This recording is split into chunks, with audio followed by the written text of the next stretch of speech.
Olá, eu sou a Cris. Hoje o Gluten Free Cris está aqui no consultório da Nutri Juliana Krusinski. Ju, queria te agradecer por receber a gente. Eu que agradeço, Cris. Tudo bom? A gente fez uma enquete no nosso canal com várias perguntas e os seguidores mandaram as perguntas e a gente está aqui hoje para gravar, para conversar, principalmente para compartilhar um post que você comentou, que a dieta prescrita pelo Prescrita por nutricionista. Fala um pouquinho pra gente. Na verdade, o nutricionista é um profissional que tem respaldo legal para estar orientando dieta, para estar prescrevendo, né? Já até tem uma campanha na internet que dieta com nutricionista, né? Só quem tem CRM é que pode prescrever, porque é para isso que a gente estuda, né? Para cuidar da nutrição, para cuidar da alimentação das pessoas. Juliana, então vamos conversar um pouquinho de quais são os tipos de dieta hoje que estão mais na moda. A dieta sem glúten ela já está na moda há um tempinho, né? Já há uns quase 7 anos que as pessoas começaram a tirar o glúten, achando que emagrece, que ajuda em uma porção de coisas. E assim, por um lado a moda de tirar o glúten foi ruim por um aspecto, mas por outro lado foi bom porque acabou ajudando várias pessoas a chegarem a um diagnóstico. Inclusive, comigo aconteceu isso. Eu mesma tirei o glúten para ver como era na prática uma dieta sem glúten e eu acabei descobrindo que o glúten me fazia muito mal e fui atrás do meu diagnóstico. Mas tem muitas pessoas que estão fazendo a dieta sem glúten de maneira errada, sem orientação, sem passar pelos exames antes específicos para a doença celíaca, e isso acaba sendo um fator complicador, porque isso coloca a saúde em risco. Porque um celíaco que não faz a dieta corretamente, que não cuida da contaminação, ele aumenta o risco de ter uma série de complicações futuras, né? Inclusive câncer de intestino. Então esse é um alerta que eu sempre gosto de dar para as pessoas, mesmo quem acha que não tem nenhum problema associado ao glúten, que procure fazer os exames antes, para tirar a dúvida. E nesse embalo da dieta sem glúten, acabaram surgindo outras dietas também, que coincidentemente ou não contém glúten, como é o caso da dieta paleolítica, que é outra dieta que também está sendo muito falada. A diferença é que a dieta do paleolítico, ela busca um retorno à nossa alimentação, a alimentação dos nossos ancestrais, na verdade, numa época anterior à agricultura. Então, na dieta do paleolítico não se consome grãos, cereais, farinhas, açúcar e também não se consomem laticínios. A prioridade é para comida de verdade, né? Muitos vegetais, muitas frutas, apesar de algumas pessoas acreditarem que não entra fruta, mas é uma dieta onde se prioriza vegetais, frutas, carnes magras, ovos, castanhas. E é uma dieta bem saudável, mas como ela é uma dieta isenta de glúten, também é interessante que as pessoas que queiram adotá-la procurem a orientação de um nutricionista, até para avaliar se não tem nenhum tipo de restrição alimentar, de alergia, procurar saber se não tem doença celíaca mesmo, procurar ver se não tem nenhuma contraindicação, porque por mais saudável que a dieta do paleolítica seja, ela apresenta algumas contraindicações, né? Como pessoas que têm hemocromatose, pessoas com problemas renais que precisam restringir a quantidade de potássio na alimentação, pessoas alérgicas a alguns alimentos presentes na dieta do paleolítico. Mas apesar de tudo ela é saudável, mas sempre com orientação, a gente sempre orienta que tenha a orientação de um profissional. Tem também a dieta low carb, que acaba também não tendo glúten por ser uma dieta que exclui farinhas e grãos, né? E aí dentro de low carb cabe a informação de que não é uma única dieta. Low carb, na verdade, é uma denominação, é uma classificação da quantidade de carboidrato. Porque quando a gente fala low, né, que em inglês é baixo ou pouco, na verdade a gente está falando de uma dieta que contém menos carboidrato que uma dieta ocidental tradicional moderna, que tem em torno de 50% a 60% das calorias diárias na forma de carboidrato.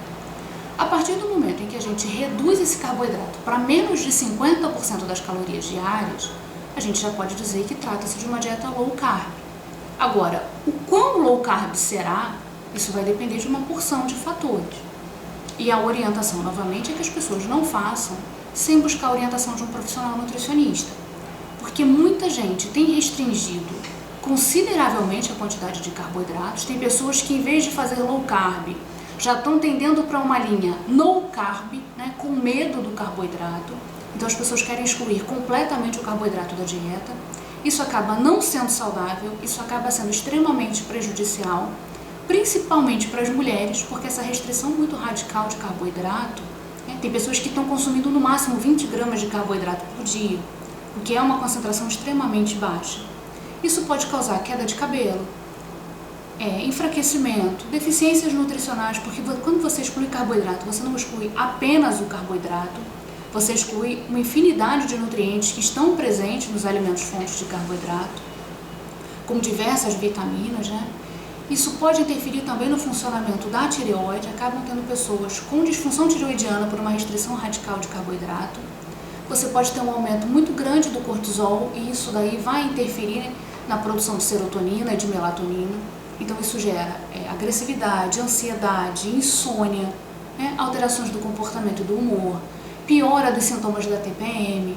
Então isso acaba desregulando tantas coisas no metabolismo que, em vez de ajudar, se torna prejudicial. Fora que a perda de peso promovida por esse tipo de dieta, que é extremamente rápida no início, não necessariamente ela é emagrecimento. Muitas das vezes as pessoas perdem água e músculo, né? E se voltam a comer como comiam antes, engordam muito mais. Então, mesmo sendo uma dieta sem glúten, mesmo sendo uma dieta que aparentemente parece ser saudável, não necessariamente será, principalmente se essa dieta com restrição de carboidrato, os alimentos são substituídos por um excesso de gordura, né, como queijos amarelos, como muito bacon, embutidos. Isso acaba tendo outras complicações, impacto na saúde renal, por exemplo, pelo excesso de sódio, né, perda de cálcio dos ossos, risco de osteoporose para uma pessoa que já está com a saúde óssea meio comprometida. Isso pode favorecer o surgimento de outras complicações, até mesmo de inchaço, enfim, pressão alta no futuro. Várias complicações podem surgir. E como não existe uma dieta única que seja boa para todo mundo, até porque nós somos indivíduos, né, nós somos pessoas diferentes, a dica é sempre procurar uma orientação especializada, procurar uma dieta individualizada que atenda às suas necessidades. Porque o que pode ser bom para você pode ser péssimo para outra pessoa. E o contrário também é verdadeiro, né? É o que eu costumo dizer, o que é veneno para uns pode ser remédio para o outro. E o contrário, idem. Então sempre buscar uma orientação individualizada, uma orientação especializada no low carb, né? Porque quando a gente fala em low carb, a gente está querendo dizer que é uma dieta que contém menos carboidrato que uma dieta padrão, que contém cerca de 50% a 60% das calorias diárias vinda dos carboidratos. Então quando a gente fala de low carb, a gente está falando de muita, a gente pode estar falando de muita coisa, né? Ela pode ter desde 40% das calorias totais vindas de carboidrato, como ela pode tender a uma dieta praticamente no carb, que é como algumas pessoas estão fazendo. Porque as pessoas estão vivenciando uma verdadeira carbofobia, as pessoas estão com medo de comer carboidrato, estão com medo de comer frutas, né? Como se a frutose, como se os carboidratos realmente fossem extremamente prejudiciais e na verdade não são. Se carboidratos fossem tão prejudiciais assim, eles não existiriam na natureza. O grande problema da modernidade é que as pessoas consomem uma overdose de carboidrato e carboidrato de absorção rápida, que são as farinhas e que são os açúcares. Mas uma dieta com uma quantidade menor de carboidrato, mas não excessivamente menor, ela pode ser benéfica para muitas situações. Ela ajuda na perda de peso, ela ajuda no controle da glicemia em pessoas diabéticas, ela melhora os sintomas da síndrome metabólica, então ela acaba ajudando no metabolismo de um modo geral, diminui o risco de desenvolvimento de uma série de doenças. E qual é ideal para a doença celíaca? Aí vai depender, na verdade não existe uma dieta ideal para todo mundo. A gente preconiza que as dietas sejam individualizadas, né, de acordo com as necessidades, com os fatores genéticos, com a rotina, com as necessidades de cada pessoa. Então sempre o ideal é aquela dieta que se adeque a você, às suas necessidades e naquele momento, até porque as necessidades elas mudam de acordo com o momento em que a pessoa está vivendo, de acordo com a fase da vida, de acordo com o nível de estresse, de acordo com uma série de coisas.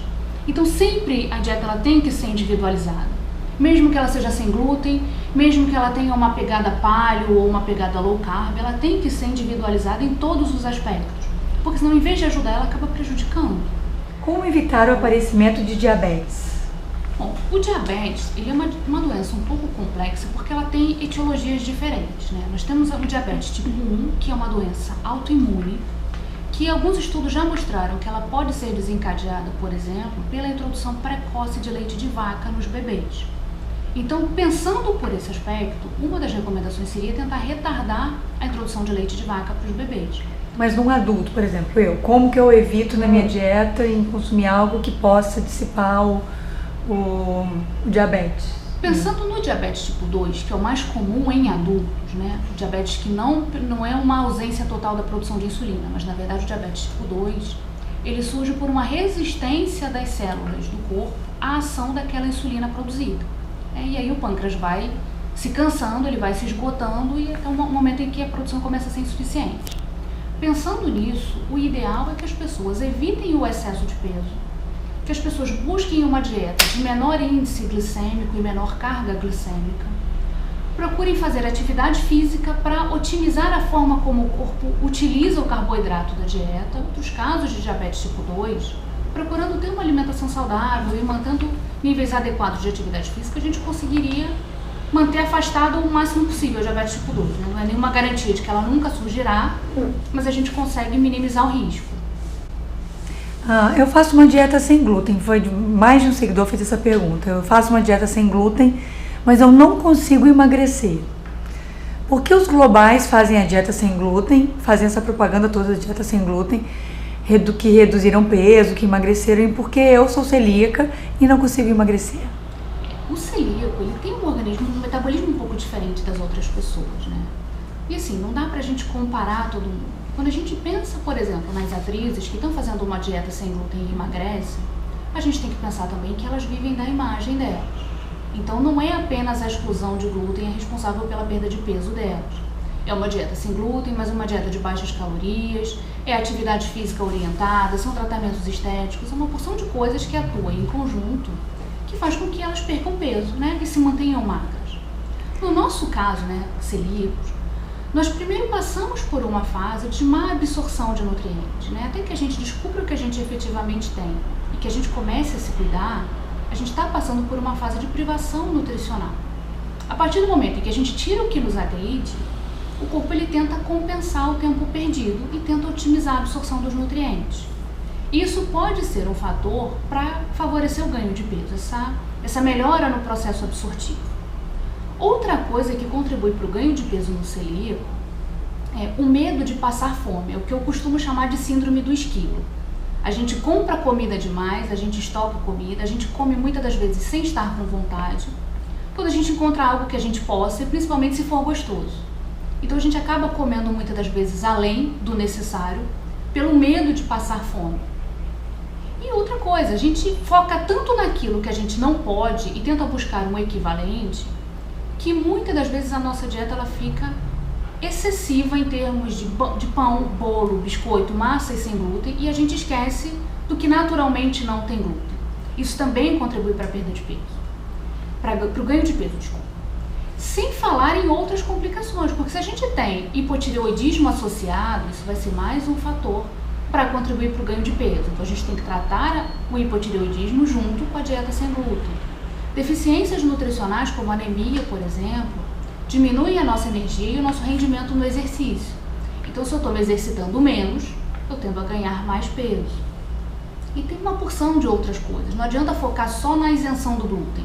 Se eu tenho síndrome do ovário policístico, que é uma outra condição clínica que dificulta a perda de peso, eu preciso tratar essa síndrome junto, né? Se eu estou com síndrome metabólica, se eu tenho diabetes, se eu tenho um sobrepeso já anterior à exclusão de glúten, eu tenho que tratar tudo junto. Tudo tem que ser tratado de uma forma global para que a dieta sem glúten ela consiga ajudar na perda de peso. A exclusão pura e simples de glúten ela não vai fazer ninguém emagrecer na maioria das vezes, né? Tem uma pergunta super interessante da Tatiana Galo. O fato de acabar restringindo a dieta a produtos à base de arroz e milho, que são os principais substitutos do glúten, pode levar o meu organismo a ficar saturado desses alimentos, levando a uma nova intolerância? Sim, esse é um grande problema, é uma grande preocupação que nós temos, porque quando a gente fala principalmente de celíacos, a gente está falando de pessoas que têm um aumento da permeabilidade intestinal e pessoas que têm um sistema imunológico hiperreativo, né? Tanto o arroz quanto o milho, eles são cereais. Ele possui prolaminas, que são proteínas da mesma classe do glúten, que apesar de não serem tóxicas como a gliadina, que é o glúten do trigo, se a gente consome em excesso, a gente pode acabar desenvolvendo uma reação cruzada, né, do glúten contra essas proteínas, e a gente pode efetivamente começar a desenvolver alergia a esses alimentos. Então o ideal é procurar ter uma alimentação bem variada para evitar o surgimento de novas alergias.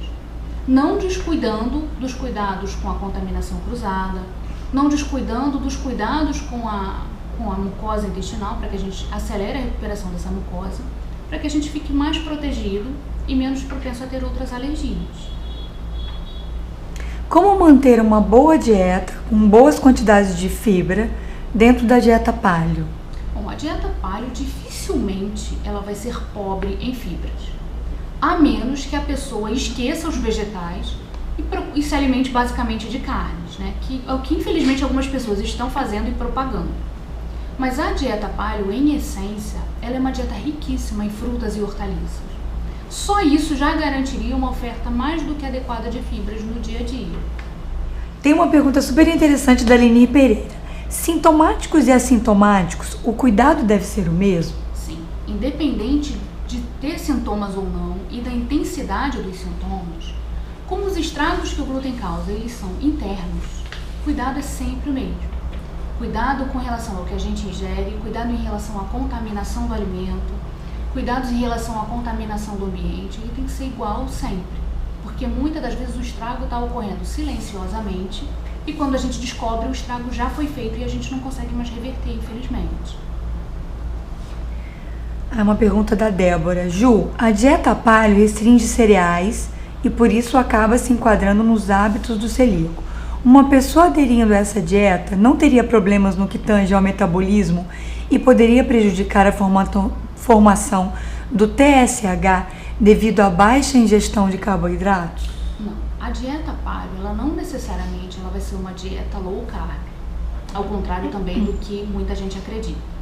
Porque se a gente tem uma ingestão adequada de tubérculos, né, das batatas de um modo geral, batata doce, aipim, inhame, batata doce, se a gente tem uma ingestão adequada dos vegetais como cenoura, abóbora, beterraba e de frutas, a quantidade de carboidrato, por menor que ela seja em relação a uma dieta à base de farinhas, ela não será uma dieta tão restritiva a ponto de interferir no metabolismo tiroidiano.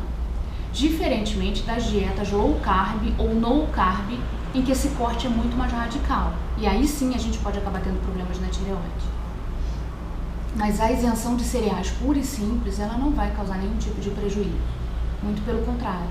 Dependendo das condições, quando a gente fala de tireoidite de Hashimoto, por exemplo, que é uma doença autoimune e uma doença inflamatória, os cereais eles podem acabar potencializando a inflamação e dificultando a melhora.